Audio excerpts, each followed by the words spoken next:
하나님 말씀 에베소서 1장 17절로 19절 말씀 우리 함께 합독하겠습니다. 에베소서 1장 17절 19절입니다. 시작. 우리 주 예수 그리스도의 하나님 영광의 아버지께서 지혜와 계시의 영을 너희에게 주사 하나님을 알게 하시고 너희 마음의 눈을 밝히사 그의 부르심의 소망이 무엇이며 성도 안에서 그 기업의 영광의 풍성함이 무엇이며 그의 힘의 위력으로 역사하심을 따라 믿는 우리에게 베푸신 능력의 지극히 크심이 어떠한 것을 너희로 알게 하시기를 구하노라. 아멘 아멘. 오늘은 이제 우리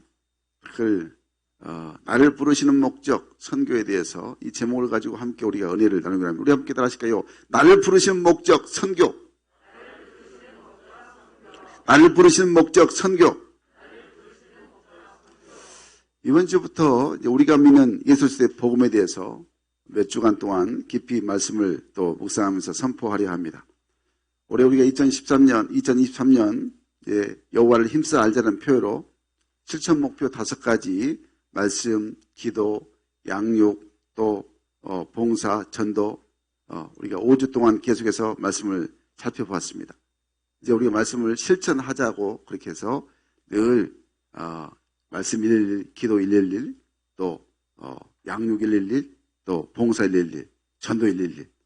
그래서 매일매일 우리가 항상 매주마다 또 매달마다 실천이 잘 돼서 하나님께 영광이 되는 우리 모든 성령가족 되기를 간절히 바랍니다.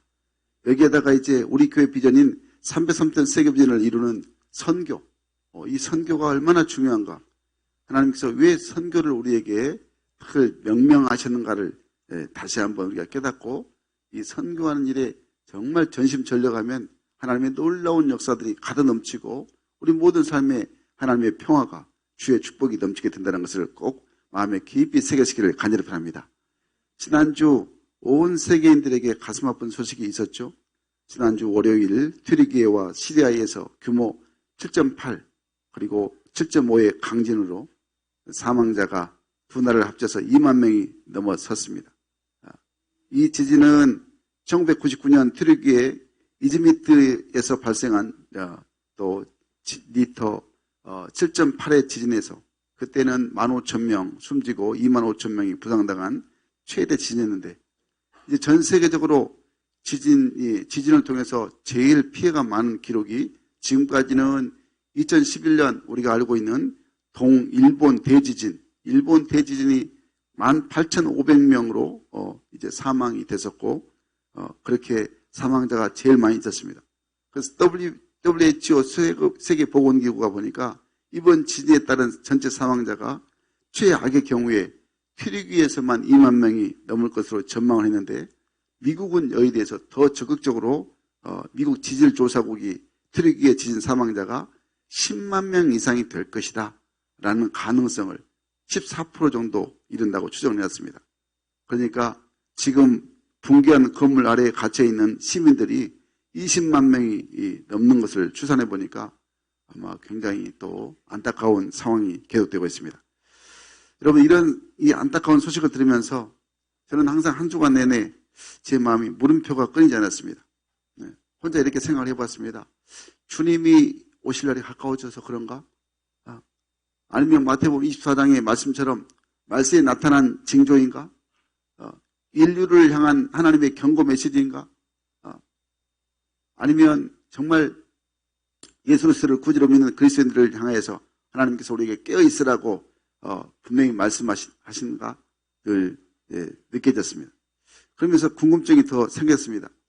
튀르기예 처음 들은 이름이죠. 그런데 원래 터키 2021년까지는 터키였는데 2021년부터 이제 튀르기예로 바뀌었습니다. 터키란 원래 이름이 칠면조라는 그런 영어이식 이름이라기 그래서 안 되겠다 해서 이제 그 대통령이 바꿨는데 여러분 왜 궁금증이 생기냐면 우리가 늘 성경에서 알고 있는 사도 바울의 전도 행전이 기록되어 있는 기독교 역사가 가득한 곳 이 튀르기예 터키 왜 이런 이곳에 안타까운 일이 발생할까? 오늘 본문 에베소서를 한 주간 내내 제가 늘 읽으면서 확실하게 깨달아졌습니다. 바울이 에베소 교인들에게 그리스도 예수 안에서라는 것을 강조를 굉장히 하고 있다는 것을 계속 읽으면서 깨달았습니다. 오늘 본문에 에베소 1장에서만 그리스도 예수 안에서란 말이 무려 11번 나옵니다. 그리고 에베소서 전체를 보면 30번, 바울 서신 전체에는 164번 이 그리스도 예수 안에서란 말을 굉장히 사도 바울이 강조합니다. 그러니까 이 그리스도 예수 안에 있는 하나님의 귀한 자녀에게 늘 강력하게 말씀을 피력하고 있는 것이죠. 바울 신앙의 중심이 바로 그리스도 예수 안에 있는 것입니다. 여러분, 왜 그렇게 이 바울 서신에서 바울이 그리스도 예수 안에서를 강조했을까요? 이 에베소 교인들뿐만 아니라 당시에 수많은 사람들이 이 무역의 중심지였던 이 에베소를 방문할 때 그 목적이 향락, 쾌락 이런 것을 추구한 사람들이 많이 몰려왔는데, 그래서 봄 되면 3월에서 4월 여기에 정말 많은 세계 사람들이 와서 여기서 그냥 이 향락을 즐긴다는 것입니다. 그 향락의 주 원산지가 바로 아데미 여신. 아데미 여신. 아데미 여신은 옛날에 영국 여왕 다이아나도 이 로마식 이름인데요. 여기서 이 여신 이름입니다. 여신 이름.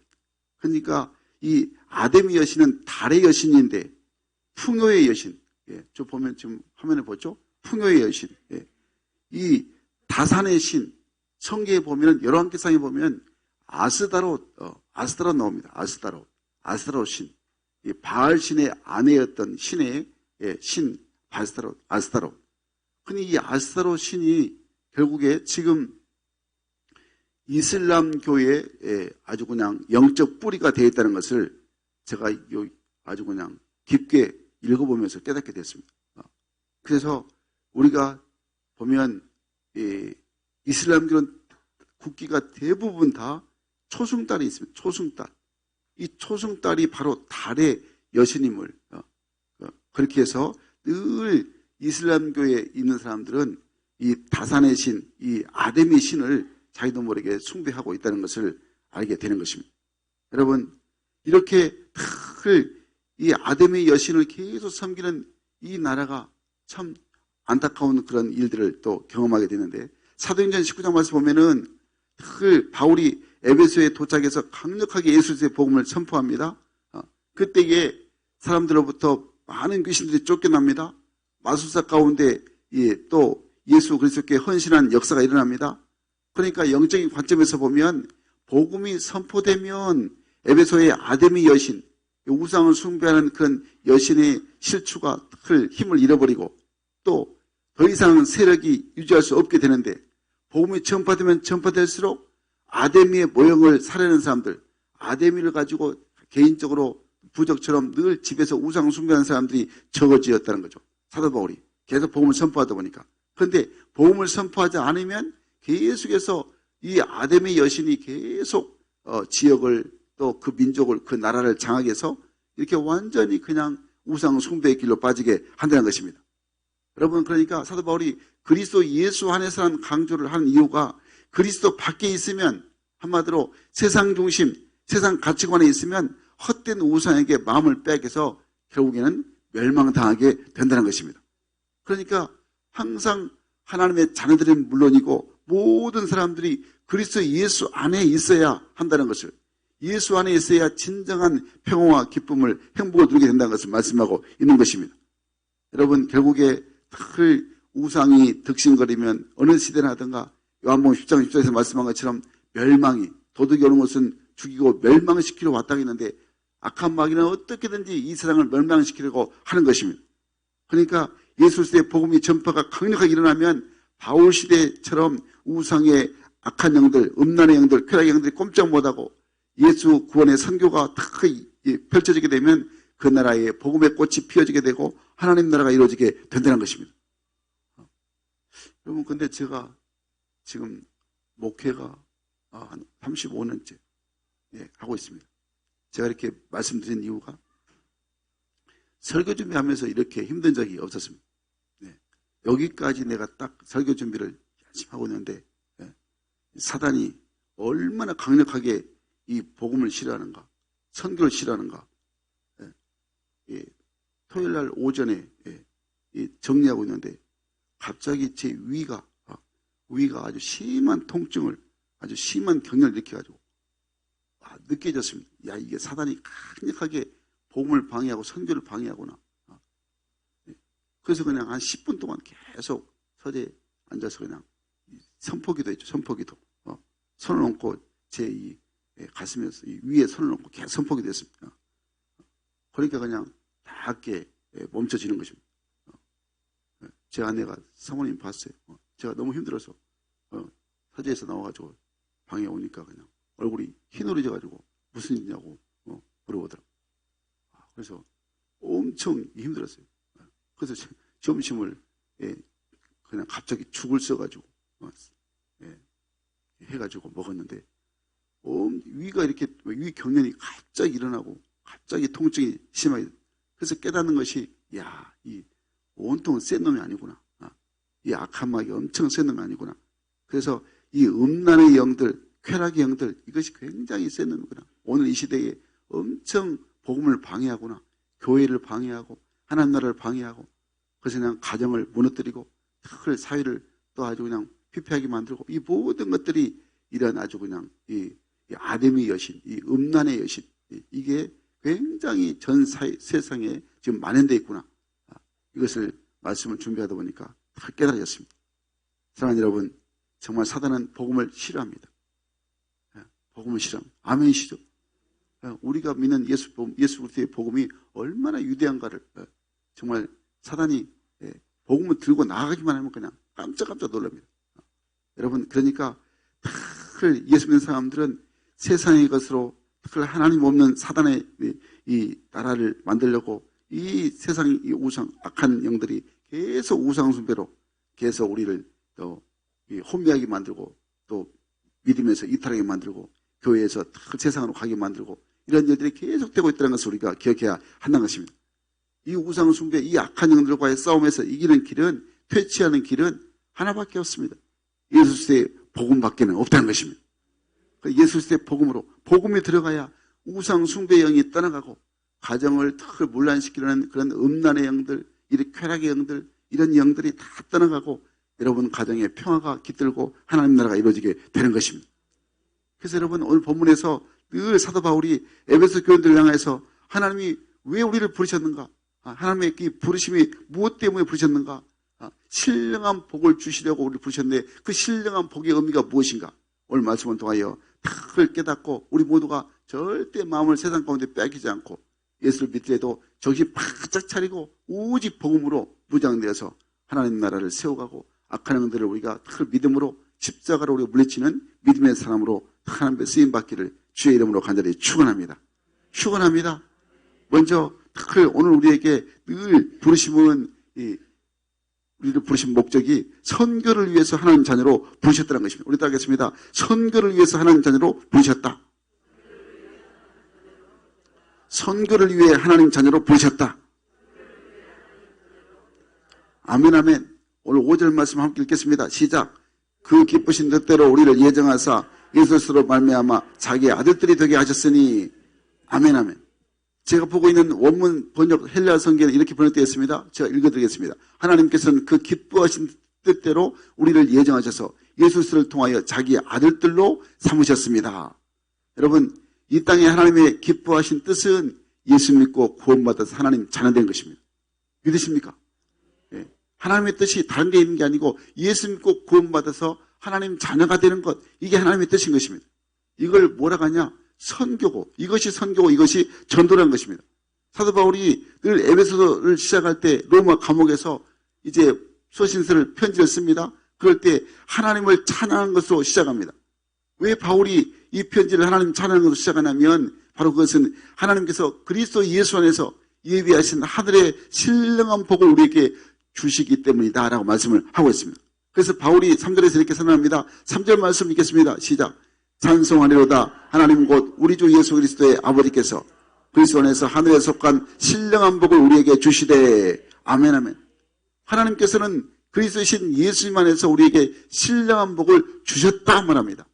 하나님께서 우리에게 주신 복은 하늘에 속했다 말하고, 그러니까 썩지 않고 부패하지 않고 없어지지 않는 이 영원한 복, 하늘의 복을 주셨다고 말씀하고 있습니다.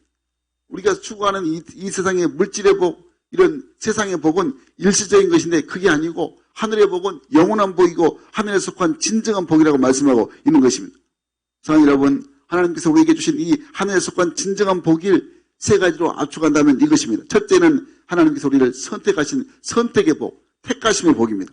두 번째는 우리를 구속하신 구속의 복입니다.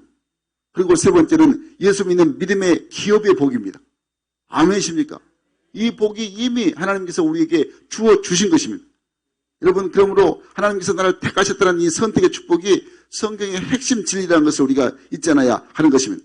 그런데 이 선택의 진리에 대해서 성경 말씀은 중요한 한 가지 사실을 우리에게 가르쳐 주는데 그것은 하나님 아버지께서 아무 조건 없이 우리를 불러서 택하여 주었다는 그 사실입니다. 하나님께서 우리를 선택해 주셨다는 데는 다른 이유가 없습니다. 뭐 우리가 잘났고 똑똑해서 하나님께서 우리를 선택해 주신 것이 아니라는 것입니다. 성경 말씀은 이를 가리켜서 요한복음 15장 10절 말씀에서 이렇게 말씀합니다. 너희가 나를 택한 것이 아니요 내가 너희를 택하여 세웠다 말합니다. 하나님 우리를 택하여서 세웠다고 말씀하고 있는 것입니다. 그리고 이 선택이 이미 세상을 만들기도 전에 창세 전에 이루어진 사건이라고 말씀하고 있습니다. 하나님께서 우리를 선택하신 것은 그냥 임기응변식으로 주먹구구식으로 그냥 된 일이 아니고 하나님의 선택은 이 지구가 생기기 전부터 세상이 창조되기 전부터 하나님이 세워주신 바로 하나님의 계획이라는 것을 말씀하고 있는 것입니다. 바울은 오늘 본문에서 하나님께서 창세전에 그리스도 예수 안에서 우리를 택하사 우리로 사랑 안에서 그 앞에 거룩하고 흠이 없게 하시려고 우리를 택하셨다고 4절에 말씀하고 있습니다. 그리고 디모데후서 1장 9절 말씀에서는 이렇게 말씀하고 있습니다. 우리 한번 같이 읽을까요? 시작. 하나님이 우리를 구원하사 거룩하신 부르심으로 부르심은 우리의 행위대로 하심이 아니요 오직 자기 뜻과 영원한 때 전부터 그리스도 예수 안에서 우리에게 주신 은혜대로 하심이라. 아멘 아멘. 예. 우리를 구원하시고 택하신 것은 하나님의 은혜대로 이미 영원 전부터 계획하신 하나님의 놀라운 경륜이라고 말씀하고 있는 것입니다. 여러분, 그런데 여기서 이 중요한 것이 하나님께서 우리를 선택하신 이유가 중요한데 그것은 우리를 거룩하고 흠없게 하시는 것이고 우리를 하나님의 자녀로 삼으시기 위함이다 말합니다. 그러니까 하나님 자녀가 됐다는 것이 그냥 되어진 게 아니라는 것입니다. 놀라운 하나님의 섭리와 계획이 있었다고 말씀하고 있는 것이죠. 그래서 하나님께서는 수많은 사람들 가운데 여러분과 저를 하나님의 아들로 하나님의 딸로 이미 예정하여 주셨다는 것입니다. 원래 여러분 우리가 이럴 만한 자격과 조건이 있는 사람이 아닙니다. 우리는 모두가 전에는 진노의 자식, 저주의 자식이었습니다. 그러니까 그대로 내버려 두면 모두가 다 죽을 수밖에 없는 것입니다. 지옥 가야 마땅하다는 것입니다.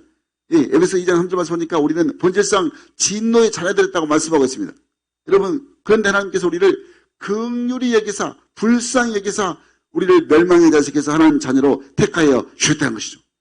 여러분, 이 놀라운 은혜가 얼마나 감사합니까? 여러분, 우리가 하나님 자녀가 됐다는 것이 정말 복 중의 복이라는 것을 항상 잊지 않아야 하는 것입니다. 여러분, 우리가 믿음으로 산다는 것, 하나님의 은혜로 산다는 것, 또 하나님의 뜻대로 산다는 것, 이건 정말 믿음의 사람이 받을 축복이라는 것을 말씀하고 있습니다. 미국 사람이 프랑스 여행을 하다가 프랑스 시골 가게에서 목걸이 하나를 봤습니다. 그 목걸이가 너무너무 특이하고 재미있어가지고 또 관심을 가지고 살펴보면서 그 목걸이를 파는 사람에게 좀 팔아달라고 했습니다. 근데 뭐 목걸이가 그렇게 비싸지 않았습니다. 저렴한 가격으로 이제 샀습니다. 그리고 또 미국으로 돌아오는데 공항에서 세관 통과를 하는데 목걸이에 대해서 세금을 많이 내라는 것입니다. 아니 그러니까 이 미국 사람이 이거 비싸지도 않은 물건인데 무슨 세금을 이렇게 많이 매기냐 아주 세관한테 항의를 했어요. 그러니까 이 세관이 하는 말이 손님이 생각하는 것보다 이 목걸이는 고가의 물건입니다. 그러니까 결국에 세금을 지불하고 나왔습니다. 그리고 와가지고 이제 보석 감정사한테 가서 이 목걸이의 값어치에 대해서 물어봤습니다. 그러니까 이 보석 감정사가 확대경을 가지고 딱 한참 목걸이를 보더만 좀 더 눈이 커진 것입니다. 그러면서 놀리기 시작합니다. 그래서 이렇게 말합니다. 선생님이 가져온 이 목걸이는 보통 목걸이가 아니네요. 그러면서 좀 보시지요. 바라고 하는데 딱 봐보니까 확대기로 가만히 보니까 글자가 이 목걸이에 쓰여져 있습니다. 조세핀에게 보나파르트 나폴레옹. 나폴레옹이 이것을 만들어서 지금 선물로 준 것입니다. 그러니까 나폴레옹 사인이 있었던 것이죠. 여러분 나폴레옹 아시죠? 나폴레옹이 전 세계를 탁 지배했던 한때 이런 아주 이런 영웅이었는데 그 목걸이를 그토록 훌륭한 값어치로 탁 이제 취급을 한다는 거죠. 나폴레옹 사인만 있어도 굉장히 값비싼 것인데 여러분 우리 하나님의 자녀들은 우리 안에 하나님의 사인이 있습니다. 아멘? 뭡니까? 이 창세기 2장 7절 말씀 하나님의 형상, 하나님의 형상으로 창세기 1장 26절, 28절 여러분 우리 하나님의 형상을 닮아서 하나님의 사인이 된 우리 한 사람 한 사람이라는 것을 우리가 기억해야 한다는 것입니다. 그러니까 여러분 세상에서 비교할 수 없는 너무너무 소중한 작품이 바로 나에 대한 존재라는 것입니다. 아멘이십니까? 내 존재를 자신의 존재를 하찮게 여기면 안 됩니다. 하나님의 사인이 있는 것입니다.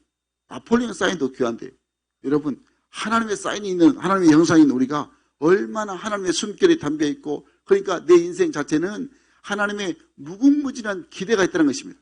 여러분 한 사람 한 사람에 대해서 굉장히 하나님의 기대를 갖고 계십니다. 아멘이십니까? 여러분 그래서 나를 기대하고 내 삶 가운데 간섭하시는 하나님이 내가 죄 가운데 있을 때 나를 결코 내버려둘 수가 없어가지고 예수님을 이 땅에 보내셔서 나를 구원하셨습니다. 그렇게 소중히 여기신 그 하나님께서 이 은혜를 생각할 때 우리가 이제 하나님의 나를 부르시고 나를 선택하시는 것에 대한 응답이 하나님 감사합니다. 이것으로 끝나는 게 아니라 여러분 이젠 주님 앞에 우리가 그 은혜에 무엇으로 보답할까 하는 그 마음이 있어야 됩니다. 그 마음이 뭐냐? 선교입니다. 아멘? 하나님께서 온 세상 온 인류에 정말 예수의 복음으로 온 세상이 하나님의 자녀된 것을 하나님이 기뻐하셔서 이 세상을 창조하셨다는 것이죠. 그러니까 여러분 우리 선교단 찬양한 것처럼 우리 CCC 김중원 총재 또 이 가사를 쓴 것처럼 한 손에 복음 들고 한 손에 사랑을 들고 온 인류가 바로 예수 앞에 돌아오는 그 구원의 역사가 이루어지도록 하는 것이 우리가 이 땅에서 해야 될 진정한 사명이라는 것입니다.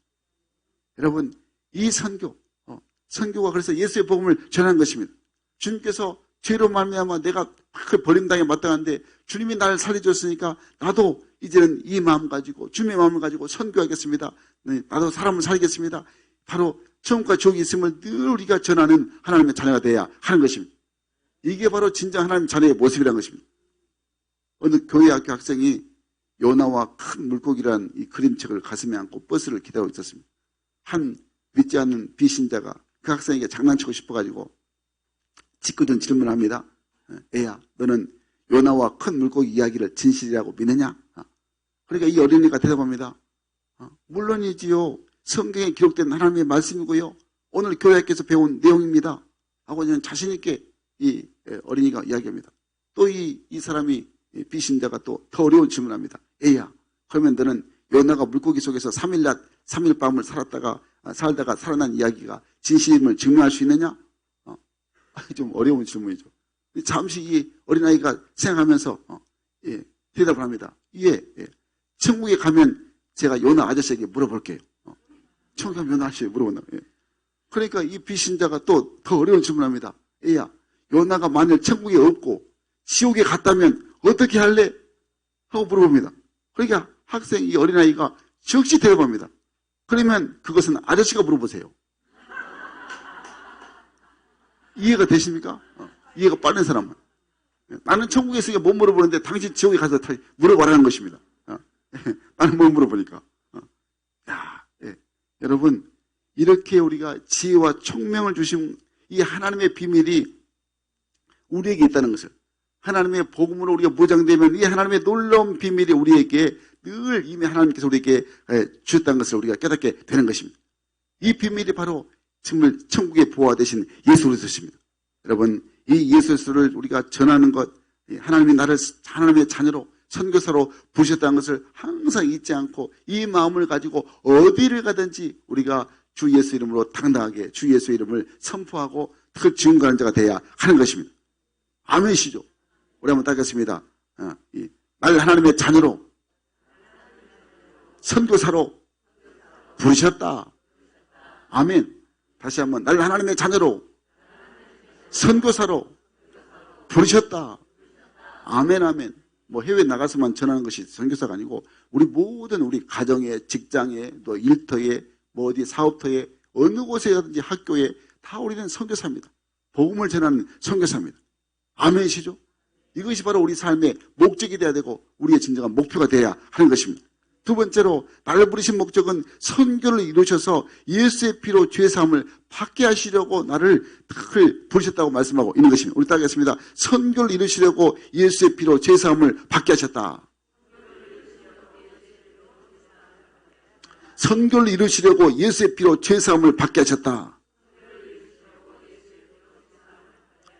아멘, 아멘. 오늘 7절 말씀 읽겠습니다. 시작. 우리는 그리스도 안에서 그의 은혜의 풍성함을 따라 그의 피로 말미암아 속량 곧 죄사함을 받았느니라. 아멘, 아멘. 여러분, 예수님의 피로 우리를 구속해서 하나님 자녀로 삼아주신 것이 얼마나 귀한지 늘 감사해야 됩니다. 왜냐하면 히브리서 9장 22절 말씀 보니까 피 흘림이 없은 즉 사함이 없느니라 말씀했습니다. 여러분, 하나님께서 그래서 아담이 범죄했을 때 어린 양을 잡아서 그 피를 흘리게 하시고 또 가죽옷을 지어 입혀주셨습니다. 그리고 오늘날에는 죄 없은 예수님을 우리의 대속제물로 보내주셨습니다. 우리 예수님께서 내 죄를 대신해서 십자가 위에서 피를 흘려 돌아가시고 나에게 이제는 의의 옷을 입혀주신 것입니다. 그렇기 때문에 예수님을 구주로 믿는 사람들은 모두가 다 예수님 때문에 죄사함을 받게 되고 하나님 자녀가 된 것입니다. 우리가 잘 알죠? 자, 요한복음 1장 12절 말씀 시작. 영접하는 자, 곧 그 이름을 믿는 자들에게는 하나님의 자녀가 되는 권세를 주셨으니 아멘, 아멘. 여러분, 우리가 예수님을 영접할 때 이 놀라운 하나님 자녀에 대한 권세가 임하게 되는 것입니다. 오늘 본문 7절 말씀 보니까 세 번의 성경으로 보니까 이렇게 말합니다. 예수의 피로 우리를 구원하셨다는 의미가 뚜렷해지는데 7절 말씀에 우리는 이 아들 안에서 하나님의 풍성한 은혜를 따라 그의 피로 구속 곧 죄 용서를 받게 되었습니다. 하나님 안에서, 주님 안에서 풍성한 은혜가 뭐냐? 예수님의 십자가의 구속의 은혜로 죄 용서 받게 되고 하나님 자녀가 되었다고 말하고 있습니다. 여러분, 우리가 구속이란 말, 이 구속이란 본래의 뜻이 뭐냐면 값을 치르고 다시 사온다라는 뜻입니다. 당시에 헬라어에는 이 구속이라는 단어가 두 종류가 있었는데 첫 번째는 뭐냐? 노예를 살해하는 생각을 가지고 노예 시장 속으로 들어간다. 이 뜻이 바로 이 구속이고 두 번째는 아주 값비싼 대가를 지불하고 그 노예를 산다라는 뜻입니다. 예수님께서 우리를 구속하셨다라는 이 구속의 은총에는 이 두 가지 개념이 다 지금 들어있는 것입니다. 여러분, 예수님께서 이런 말씀하십니다. 요한복음 8장 34절 말씀에 죄를 범한 자마다 죄의 종이다. 여러분, 그러니까 이 세상은 마치 노예시장과 죄로 인해서 노예시장과 같습니다. 우리가 죄악에 지금 노예가 되어 있습니다. 하나님이 없는 사람들은 죄악의 노예가 되어 있습니다. 죄에 끌려다니면서 마침내 죄의 삭신 사망의 대가를 죽음으로 지불할 수밖에 없고 심판을 피할 수가 없는 것입니다. 그러니까 이 죄악의 노예시장 속에 예수님께서 노예된 우리들을 사시려고 오셨습니다. 노예들을 사기 위해서 값을 지불해야 하는데 예수님께서 이 죄악의 노예가 된 우리들을 사기 위해서 대단히 값비싼 그런 대가를 지불했습니다. 그 값비싼 대가가 뭐냐? 십자가의 피 흘리심입니다. 그 십자가의 피 흘리심으로 그 생명값으로 그 대가를, 노예의 대가를 지불하시고 우리를 구속하셨다. 이게 바로 구속의 은혜인 것입니다. 그냥 내가 너를 구원했다. 그것으로 끝난 게 아니고 당신의 피 흘리심으로 십자가의 죽으심으로 그 대가로 노예된, 죄된, 노예된 우리를 구원하셨다고 말씀하고 있는 것입니다. 여러분, 그렇습니다. 거룩한 피를 쏟으셔서 구속하신 예수님께서 이 구속한 우리를 가슴에 품고 하나님께 나아가셔서 이렇게 하나님께 간구합니다. 히브리서 5장 7절 말씀 보니까 예수님께서 심한 통곡과 눈물로 하나님께 간구합니다. 아버지 하나님, 내가 이들을 위해서 죽었습니다. 그리고 이들을 이렇게 살려놓았습니다. 이들을 살리기 위해서 제가 이렇게 상처를 받았습니다. 눈물과 통곡으로 손과 발과 상처와 옆구리에 또 머리에 상처를 보이시면서 하나님께 호소합니다. 하나님 아버지, 나를 위해서 이들을 용서해 주세요. 이들을 사랑으로 받아주십시오. 그래서 하나님 아버지께서 하나님의 아들 되신 예수님의 호소를 들으시고 우리를 용서하여 주셨다는 것입니다. 여러분, 그래서 우리가 죄사함을 받았다는 것이 얼마나 놀라운 사실인지 깨닫게 되는 것입니다. 여러분, 예수를 통한 이 신령한 축복, 이 구속의 그 은혜의 축복이 바로 죄사함의 놀라운 축복임을 깨달으시기를 간절히 바랍니다. 여러분, 아무리 우리가 그런데 늘 선택을 받았다 하더라도, 구속함의 그 은혜를 받았다 할지라도, 또 예수님께서 나를 위해서 죽으셨다 하더라도 이 사실, 그 은혜의 사실을 누군가를 통해서 내가 전하지 아니하면 아무런 소용이 없다는 것입니다. 그래서 예수 그리스도의 십자가의 대속의 은혜가 선포되는 것이 뭐냐? 선교입니다. 그것이 전도입니다. 나 홀로만 그냥 아멘으로 그냥 나 혼자만 구원받고 천국 가는 모습이 되어서는 안 된다는 것입니다. 예를 들면 내가 어떤 병에 걸렸다. 질병에 걸렸다. 그러면 좋은 보약을 먹어야 되는데, 약을 먹어야 내가 나을 수 있는데, 아무리 좋은 보약이라도 보기만 하면 무엇입니까? 아무 쓸모가 없죠. 환자의 생명을 치료할 수가 없습니다. 누군가 전해주고 먹여줘야 됩니다. 그래야 생명이 살아나게 되는 것입니다. 마찬가지입니다. 아무리 좋은 구원의 말씀이라도 나 홀로 듣고 나 혼자 은혜 받음으로만 끝나면 주님께서 이 땅에 오신 목적이 이루어지지 않는 것입니다. 누군가 이 놀라운 은혜의 사실을, 이 기쁨의 사실을 늘 누군가 산 넘고 또 강 건너서 예수를 몰라서 악한 마귀에게 늘 눌려있고 포로되어 있는 자들에게 복음으로 자유를 선포해야 하는 것입니다. 이것이 바로 선교인 것입니다. 그러니까 여러분, 선교하면 그 나라 그 민족이 이 마귀의 종된 모습에서 하나님 자녀가 되는 이 축복을 누리게 되게 되는 것입니다. 이게 바로 선교, 이게 전도입니다. 여러분, 다음 주 이제 광고 들으셨죠? 예, 아우리치 우리 교회 15명이 갑니다. 여러분 기도해 주세요.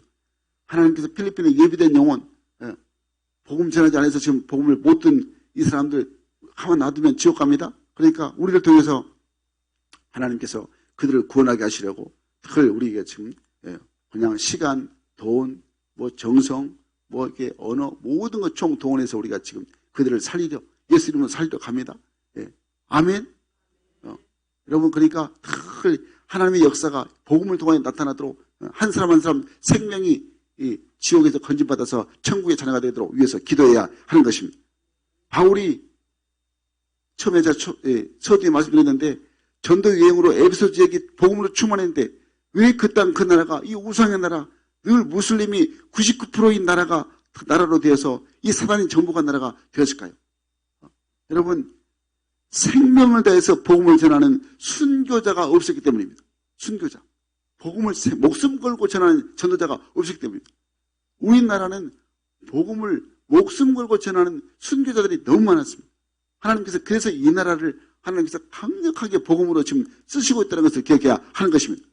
쉽게 말하면 대충 예수 믿어갖고는 나 혼자만 예수 믿어갖고는 안 된다는 것입니다. 나를 통해서 또 누군가를 하나님께서 살리시기 위해서 나에게 이 복음의 은혜를 허락하여 주신 것입니다. 여러분, 그래서 그 선교라는 것은 정말 생명을 다해서 전하는 순교라는 그런 마음을 가져야 하는 것입니다. 생명을 함께 바치는 것이 바로 선교인 것입니다. 내 생명이 하나의 미랄되어서 많은 생명을 살아나게 하시는 이 놀라운 역사가 복음의 역사인 것입니다. 사랑하는 여러분, 그러므로 예수의 십자가의 보혈의 피가 흐르게 하는 것이 바로 선교임을 믿으시기를 간절히 바랍니다. 내가 선교할 때 보혈의 은혜가 넘치게 돼서 늘 전쟁과 기근과 가난에 힘들어하는 사람들이 그 가난이 전쟁이 물러가고 기근이 물러가고 하나님의 축복이 임하게 되는 것입니다. 여러분, 그러니까 선교가 얼마나 중요한가 깨닫게 되는 것입니다. 그 나라를 살리게 하고 그 민족을 살리게 하고 하나님 그 가정을 살리게 하고 그 개인을 살리게 하는 모든 것들이 진짜 아브라함의 복이 흘러가게 하는 것은 선교인 것입니다. 여러분, 그러므로 선교를 통해서 놀라운 하나님의 놀라운 역사가 임하기를 주의 이름으로 간절히 축원합니다.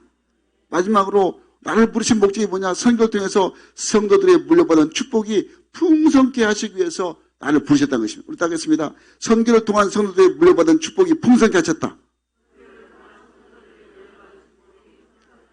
선교를 통한 성도들의 물려받은 축복이 풍성케 하셨다. 아멘, 아멘. 오늘 본문 18절 말씀 읽겠습니다. 시작.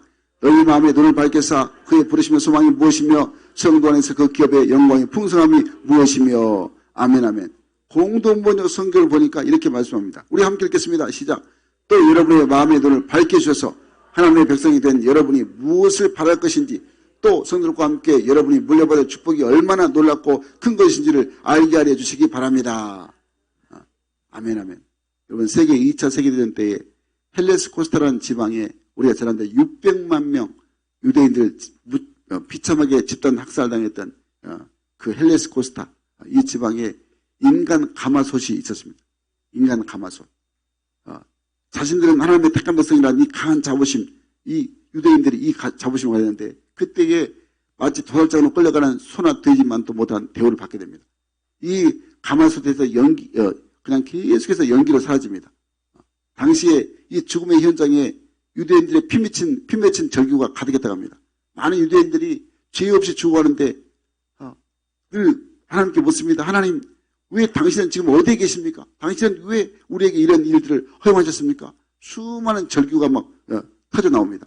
그런데 이제 연합군이 유대인들이 죽어갔던 그 수용소를 탈환해서 수용소의 그 벽을 살펴보다가 한 구석에 흰하게 쓰여진 찬송가 가사를 보고 깜짝 놀라게 됩니다. 그 찬송가가 우리가 잘 알고 있는 304장. 예. 그 크신 하나님의 사랑 말로 다 형용 못하네. 하늘을 두루마리 삼고 바다를 목물 삼아도 하나님의 사랑 다 기록할 수 없겠네. 우리 한번 불러볼까요? 그 크신 하나님의 사랑 말로 다 형용 못하네. 저 높고 높마리 삼고 바다를 먹물 삼아도 크신 사랑 그 어찌 닿았을까. 저 하늘 높이 쌓아도 채우지 못하네. 하나님 크신 사랑은 증량다 못하네. 영원히 변치 않는 사랑 성도여 찬양하세. 아멘 아멘. 하나님의 사랑 말로 다 형용할 수 없어서 그 고통 중에도 그들이 그 수용소에서 그를 글로 벽에다 적어놨다는 것입니다. 지옥과 같은 현장에서 하나님의 사랑 글귀를 발견했습니다. 근데 그 벽면 아래 보니까 더 놀랄 수밖에 없었는데 이렇게 쓰여있습니다. 하나님은 여기 계십니다. God is here. 하나님이 여기 계신다고 그렇게 써져 있어요. 그러니까 얼마나 지옥 같은 그런 고통 속에서도 잔인한 학살 가운데서도 모든 것 하나님은 여전히 여기 계시고 그들과 함께 계시고 함께 고통을 받고 계시다는 이 고백이 그들의 고백이었던 것입니다. 여러분, 하나님의 자녀들은 마찬가지입니다. 어떤 상황과 형편에 놓이더라도 하나님께서 늘 함께 하심을 믿고 늘 선택받은 믿음의 사람들답게 믿음으로 나갈 때 바로 어떤 죽음의 길도 우리가 이길 수가 있는 것입니다. 여러분, 선교가 그래서 큰 성도들이 받을 영광의 기업이 되는 것입니다. 선교란 것은 말로 하는 게 아닌 것입니다.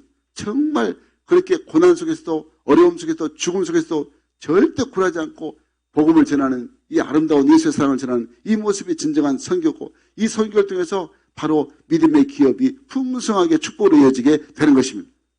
우리가 창세기 12장 2절에서 보니까 그 아브라함의 고백이 이렇게 나와 있습니다. 우리 한번 읽겠습니다. 시작. 내가 너로 큰 민족을 이루고 내게 복을 주어 내 이름을 창대하게 하리니 너는 복이 될지라. 아멘 아멘. 정말 하나님께서 아브라함에게 말씀하신 이 아브라함의 복이 선교를 통해서 이루어집니다. 복음을 전할 때 내 가정, 내 자녀, 내 후손, 내 민족, 내 열방에게 풍성히 복음의 은혜가 임하게 되는 것입니다. 오늘 18절 말씀에서 그래서 땅끝까지 복음을 전하는 선교가 우리 모든 성도들에게 물려받을 축복의 놀라운 역사로 이어지게 된다고 말씀하고 있는 것입니다.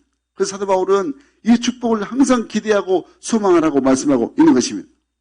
여러분, 제가 설교하면서 깨달아 보니까 정말 선교가 정말 축복이라는 것을 깨달았습니다. 우리가 2012년부터 시작한 이 선교, 도날개 선교를 통해서 우리가 12명을 우리가 필리핀, 인도에 파송했었습니다. 1년 6개월 동안 또 파송했는데 우리 믿음의 젊은 우리 청년들이 가서 또 젊음을 바쳤습니다. 생명을 바쳤습니다. 눈물로 또 이런 선교를 이뤘습니다. 또 희생하고 헌신을, 열정을, 감동을, 사랑을 모두가 다 바쳤습니다. 그러니까 그 결과로 그 열매로 우리 성형교회가 지금 이렇게 건강한 교회로 인정받고 하나님께 더 크게 쓰임받게 하시려고 하나님께서 지금 성전건축을 허락하여 주셨습니다. 아멘이시죠? 그러니까 모든 이 우리의 축복은, 우리의 부흥은 이 선교가 뒷받침이 된 것입니다. 우리는 반드시 우리 성전건축을 이루어서 하나님께 더 크게 확장시켜야 하는 하나님의 나라를 위해서 우리가 쓰임받으려고 지금 우리가 그 신앙의 기초훈련부터 열심히 또 말씀 111, 기도 111, 양육 111, 또 봉사 111, 전도 111로 한결같이 달려갈 때 놀라운 역사가 일어날 줄 믿습니다. 이제 올 6월 달이면 6월 4일 날 우리 13호, 14호, 15호 3명의 선교사를 이제 필리핀에 파송합니다. 그리고 올 12월 또 12월에는 16호 선교사를 또 파송하려 합니다. 사랑하는 여러분, 나를 부르신 목적은 내가 예수 믿고 구원받는 진정한 하나님의 뜻은 선교입니다. 아멘이시죠? 여러분, 우리 교회를 건강하게 세우신 목적도 선교입니다. 내 가정, 내 자녀, 내 사업, 내 직장 풍성케 해서 모든 성도의 영광을 축복을 받게 하신 것도 선교인 것입니다. 그러므로 선교를 위해서 기도 많이 하시기 바랍니다. 항상 기도할 것은 나도 선교사가 돼야 되겠다 하고 항상 기도하시기를 간절히 바랍니다. 하나님의 때가 이르면 나도 하나님 앞에 선교사로 쓰임받고 직장의 선교사, 가정의 선교사, 일터의 선교사, 학교의 선교사, 캠퍼스의 선교사, 어느 곳에든지 복음으로 예수를 전하는 선교사로 우리 모두가 다 쓰임받는 복된 믿음의 자녀가 되기를 주의 이름으로 간절히 축원합니다. 축원합니다. 아멘.